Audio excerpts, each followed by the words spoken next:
அந்த காலத்துல ஹிமன் லால்னு ஒருத்தர் பம்பாய் உயர்நீதிமன்றத்துல நீதிபதியா இருந்தார். ஒரு தொழிலதிபர் குற்ற வழக்குல அவருக்கு சாதகமா தீர்ப்பு அளிச்சா 2 லட்சம் ரூபாய் அவருக்கு தர்றதா சொன்னார். ஹிமன் லால் மறுத்துட்டார். அதுக்கு அந்த தொழிலதிபர், உங்களுக்கு புத்தி இல்லையா? உங்க பரம்பரையே உழைச்சாலும் இந்த பணத்தை சம்பாதிக்க முடியுமா?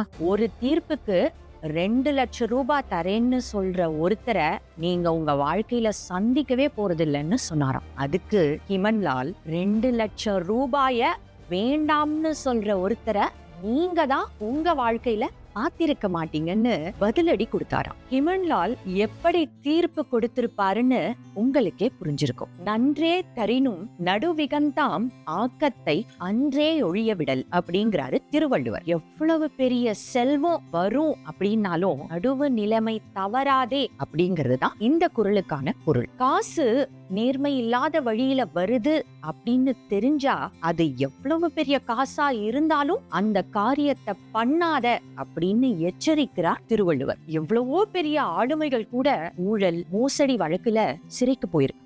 அது வரைக்கும் அவங்க சம்பாதிச்ச மானம், மரியாதை, சொத்து, சுகங்களை எல்லாம் இழந்திருக்காங்க. இவங்களால அவங்களுடைய குடும்பங்களும் தலை தூக்க முடியாம போயிருக்கு. நல்லவர்க்கெல்லாம் சாட்சிகள் 2, ஒன்று மனசாட்சி அப்படிங்கிற கண்ணதாசன் பாடலை கேட்டிருக்கும். அந்த மனசாட்சியினுடைய குரலுக்கு மதிப்பு கொடுத்தாலே நம்முடைய வாழ்வு சிறக்கும்.